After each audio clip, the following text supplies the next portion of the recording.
Guys, अगर आपका किसी बैंक में एक जनधन योजना के अंतर्गत खुला हुआ जीरो बैलेंस अकाउंट है तो सरकार के 8 बेनिफिट आपको पता होना चाहिए। यहां पर आपको सरकार की तरफ से जीरो बैलेंस अकाउंट पर ऐसे 8 बेनिफिट दिए जाते हैं जिनका आप लाभ उठा सकते हैं और आपको जनधन खाते पर सरकार की तरफ से 5,000 रुपए का एक ओवरड्राफ्ट लिमिट भी मिलता है। तो अगर आपके अकाउंट बैलेंस नहीं है तो आप 5,000 रुपए सरकार की तरफ से ले सकते हैं। आपको आपके अकाउंट में 5,000 रुपए मिल जाएगा। कैसे मिलेगा, सब कुछ आपके लिए यहां पर विस्तार से जानकारी मिलने वाली है। चलिए स्टार्ट करते हैं वीडियो को और समझते हैं जनधन अकाउंट के सारे बेनिफिट को। नमस्कार, मेरा नाम मनीष प्रजापति, आप सभी एक बार फिर से वेलकम एक न्यू वीडियो में।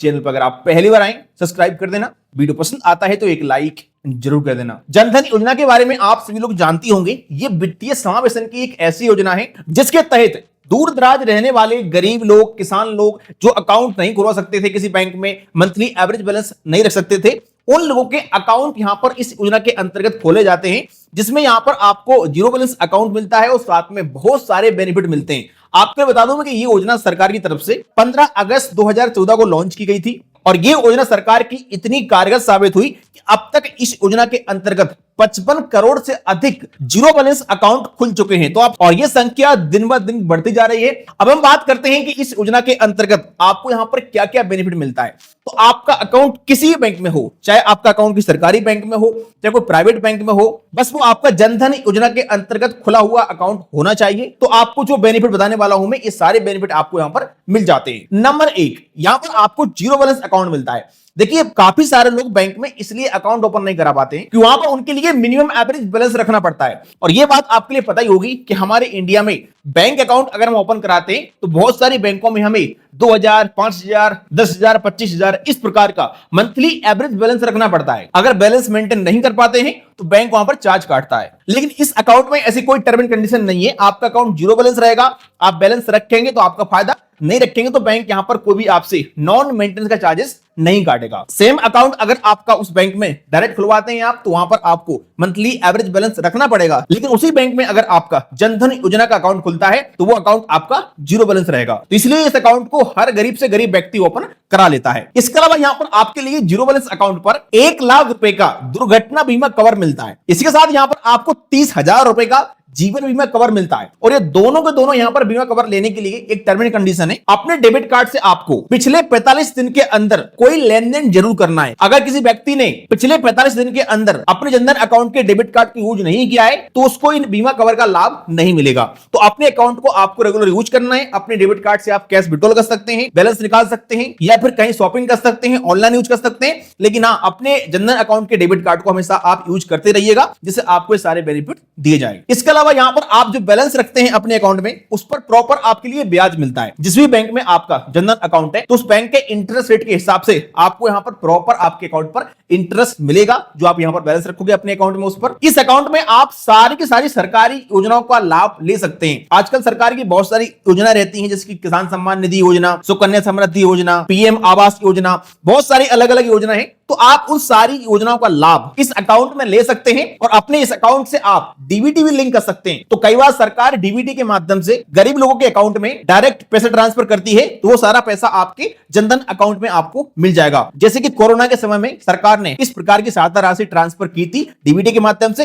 तो वो यहां पर जनधन अकाउंट में भी आप ले सकते हैं। और ऐसा पैसा अक्सर जनधन अकाउंट में ही दिया जाता है। तो अपने जनधन अकाउंट को आप डीबीटी से लिंक करा लीजिएगा, जिससे कि आने वाले समय में आपको सरकार की हर स्कीम का लाभ मिल सके और डायरेक्ट पैसा आपके जनधन अकाउंट में आ सके। इस अकाउंट पर आपके लिए इस प्रकार का बिल्कुल free of cost ATM card मिलता है, जिससे आप किसी बैंक के एटीएम मशीन में जाकर कैश विड्रॉल कर सकते हैं और ये डेबिट कार्ड बिल्कुल फ्री मिलता है। अगर आप किसी बैंक में डायरेक्ट अकाउंट ओपन कराते हैं तो उस बैंक में आपको डेबिट कार्ड का 199 रुपए से लेकर के 500 रुपए, 1,000 रुपए तक का भी चार्जेस देना पड़ सकता है, एनुअल मेंटेनेंस चार्ज और ज्वाइनिंग फीस। लेकिन ये डेबिट कार्ड आपका लाइफ टाइम के लिए फ्री रहता है, कोई भी आपको यहाँ पर चार्जेस वगैरह इसका पे नहीं करना होता है। इसी के साथ इस अकाउंट पर आप चेकबुक ले सकते हैं और पासबुक भी अपनी ब्रांच से कॉन्टेक्ट करके इशू करा सकते हैं। तो यहाँ पर आपको सारी फैसिलिटी मिल जाती है। बाकी आप नेट बैंकिंग और मोबाइल बैंकिंग वगैरह भी यूज कर सकते हैं अपने अकाउंट से। इसके अलावा इस अकाउंट पर आपके लिए पेंशन का भी लाभ मिलता है। चलिए अब हम बात करते हैं मेन बेनिफिट की, जो है ओडी लिमिट का बेनिफिट कि इस अकाउंट पर हमारे लिए किस प्रकार से 5,000 रुपए मिलता है। तो इस अकाउंट पर हमारे लिए गवर्नमेंट की तरफ से एक बेनिफिट मिलता है, इसका नाम है ओडी, ओवरड्राफ्ट। इस ओवरड्राफ्ट लिमिट को लेने के लिए आपको अपनी बैंक में जाना होता है, वहां पर जाकर के एक ओडी का फॉर्म भरना पड़ता है। जिस बैंक में आपका जनधन अकाउंट है तो वहां पर जाएंगे, आप एक ओडी का फॉर्म भरेंगे और साथ में अपने अकाउंट की पासबुक का फोटोकॉपी, आधार कार्ड का फोटोकॉपी, पैन कार्ड है तो पैन कार्ड का फोटोकॉपी, ये सारे डॉक्यूमेंट जमा करेंगे, फॉर्म को भरेंगे और ये सारे डॉक्यूमेंट और ओडी का फॉर्म भर के आपको अपनी बैंक में जमा करना होता है। तो बैंक फिर आपकी एलिजिबिलिटी के हिसाब से आपके अकाउंट को चेक करता है और अगर आप एलिजिबल होते हैं तो आपके लिए यहां पर 5,000 रुपए का ओडी का लिमिट मिल जाता है। अब यहां पर देखो, ये ओडी का लिमिट क्या है, सभी लोगों के लिए नहीं मिलता है। क्यों नहीं मिलता है, उसका सिंपल सा कारण है, यहां पर कुछ इसकी टर्म एंड कंडीशन होती है। सबसे पहली टर्म एंड कंडीशन तो ये है कि ये ओडी लिमिट परिवार की एक महिला को मिलती है। तो अगर आपके घर परिवार में कोई महिला है और उसका किसी बैंक में जनधन अकाउंट है तो आप उनके लिए इस ओडी लिमिट के लिए अप्लाई कराइएगा, तो उनके अकाउंट पर ओडी लिमिट मिलने के चांसेस अधिक रहेंगे। इसके अलावा इसकी एक और टर्म एंड कंडीशन है कि आप इस ओडी लिमिट के लिए तभी अप्लाई कर सकते हैं, तो तभी आपके लिए मिलेगा ओडी लिमिट जब आपका अकाउंट 6 मंथ पुराना होगा। जैसे आपने किसी बैंक में अपना आज जनधन अकाउंट ओपन करा लिया तो आप आज से 6 मंथ बाद ही ओडी के लिए अप्लाई कर सकते हैं। इसके अलावा एक और चीज यहां मैटर करती है कि आपने जो पिछले 6 मंथ में अपने अकाउंट को यूज किया है, कितना उसमें आपने बैलेंस रखा है, कैसे अपने अकाउंट से आपने लेन देन किए हैं, उन सारी चीजों को देखते हुए बैंक आपके लिए एक ओडी लिमिट देता है। तो यहां पर कई सारे लोग क्या करते हैं, अकाउंट खुलवा लिए और जीरो बैलेंस अकाउंट है तो अक्सर लोग यहां पर इस अकाउंट में बैलेंस वगैरह नहीं रखते हैं और फिर ओडी के लिए अप्लाई करते हैं तो यहां पर ओडी लिमिट नहीं मिलता है, क्योंकि बैंक ये चेक करता है कि आप अपने अकाउंट को इस्तेमाल कर भी रहे हैं कि नहीं कर रहे हैं। तो अगर आपने अकाउंट को जीरो बैलेंस रखोगे, ऐसे ही कोई लेन देन नहीं करोगे तो ओडी लिमिट आपको नहीं मिलेगा। इसके लिए प्रॉपर अपने अकाउंट को आप यूज करिएगा, बैलेंस मेंटेन रखिएगा उसमें, तभी यहां पर बैंक आपकी प्रोफाइल को देखते हुए आपके नाम से एक ओडी लिमिट एक्टिव करेगा। ओडी लिमिट के लिए एक और टर्म कंडीशन है कि आपका अकाउंट एक्टिव होना चाहिए, तभी आप ओडी के लिए अप्लाई कर सकते हैं। अब ये ओडी लिमिट कैसे काम करता है, तो देखो, जब आप ओडी के लिए अप्लाई करते हो और अगर आप उसके लिए एलिजिबल होते हो और बैंक आपके अकाउंट पर ओडी लिमिट एक्टिव कर देता है तो यहां पर आपके लिए अधिकतम 5,000 रुपए तक का एक ओडी लिमिट मिल सकता है। और ये अधिकतम 5,000 रुपए आपकी एलिजिबिलिटी के हिसाब से हो सकता है, आपके लिए 1,000 रुपए मिले, 2,000 मिले, 3,000 मिले, 4,000 मिले और अधिकतम 5,000 मिल सकता है। तो जो भी लिमिट आपके लिए मिलता है उस लिमिट को आप यूज कर सकते हैं। जब भी आपके अकाउंट में पैसा नहीं है और आपके लिए किसी व्यक्ति को पेमेंट करना है या पैसा निकालना है आपके लिए खुद के लिए, तो आप बैलेंस ना होते हुए भी अपने अकाउंट से जब पैसा निकालोगे तो वो आपका पैसा ओडी लिमिट से कट जाएगा और आपका पैसा निकल जाएगा या फिर आप किसी को सेंड कर सकते हैं। तो ये इस तरीके से काम करता है। लेकिन इस ओडी लिमिट को आपको वापस भी करना होता है। ऐसा नहीं है कि सरकार की तरफ से आपको मिल गया है तो अब वापस नहीं करना है। मोदी जी ने बोला था कि जनधन अकाउंट पर 15 लाख रुपए देंगे तो उसमें से 5,000 रुपए आ गया है, ऐसा नहीं है। इसको प्रॉपर आपको वापस करना पड़ता है बैंक के लिए। 1 महीने का टाइम आपको मिलता है, 1 महीने बाद आप इसको वापस कर सकते हैं बिना किसी इंटरेस्ट के। कोई चार्ज यहां पर आपको नहीं लगेगा, आपका यहां पर इमरजेंसी में काम चल जाएगा। लेकिन अगर आप 1 महीने के बाद इसको वापस नहीं करते हैं तो बैंक आपकी ओडी लिमिट के अमाउंट पर कुछ यहां पर इंटरेस्ट लगाता है। तो अगर आपका किसी बैंक में जनधन अकाउंट है और उसको आप अच्छे से इस्तेमाल करते हैं,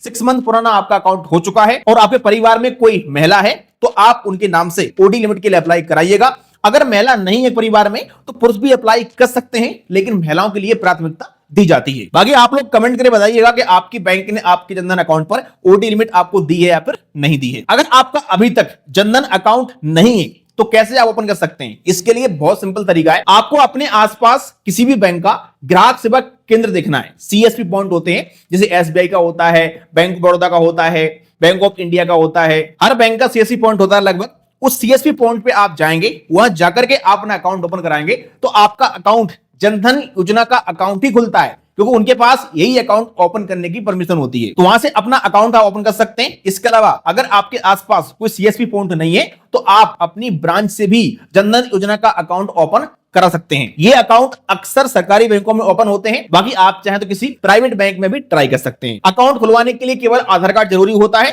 पैन कार्ड है तो बहुत बढ़िया, अगर नहीं है पैन कार्ड तो भी अकाउंट ओपन हो जाता है। लेकिन एक चीज का ध्यान रखना कि ये अकाउंट सभी के लिए नहीं होते हैं। देखो, काफी सारे लोग क्या होते हैं कि योजना का लाभ लेने के लिए, बेनिफिट लेने के लिए आंख बंद करके अकाउंट ओपन कर लेते हैं। तो ये अकाउंट सबके लिए नहीं है। ये अकाउंट केवल गरीब लोगों के लिए है जिनके पास पैसे की कमी है, बैंक अकाउंट में मिनिमम एवरेज बैलेंस नहीं रख सकते हैं, मजदूर लोग हैं, उनके लिए ये अकाउंट बनाया गया है। क्योंकि इस अकाउंट में कुछ लिमिटेशन भी होती है। ऐसा नहीं है कि बाकी अकाउंट की तरह आप इस अकाउंट में अनलिमिटेड लेन देन कर सकते हैं। यहां पर लिमिट होती है कि आप पूरे 1 साल के अंदर इस अकाउंट से 1 लाख रुपए से अधिक का लेन देन नहीं कर सकते हैं और पूरे 1 महीने के अंदर 10,000 रुपए से ऊपर का लेन देन नहीं कर सकते। तो अगर आपके ट्रांजेक्शन अधिक होते हैं तो आपके लिए किसी अदर बैंक में अकाउंट ओपन करना चाहिए बड़ा सा। ये अकाउंट आप ओपन ना करें। बाकी का अगर आप एक गरीब व्यक्ति हैं, आप मिनिमम एवरेज बैलेंस नहीं रख सकते हैं, पूरे 1 साल के अंदर आपका 1 लाख से अधिक का लेन देन नहीं होता है और पूरे 1 महीने के अंदर आप 10,000 रुपए के आसपास खर्च करते हैं, तो आपके लिए बेस्ट अकाउंट है, आप ओपन कर सकते हैं किसी बैंक में और ये सारे के सारे यहां पर बेनिफिट आपको दिए जाते हैं। वीडियो अगर आपको पसंद है लाइक करेगा। चलिए मिलते हैं किसी नेक्स्ट वीडियो में।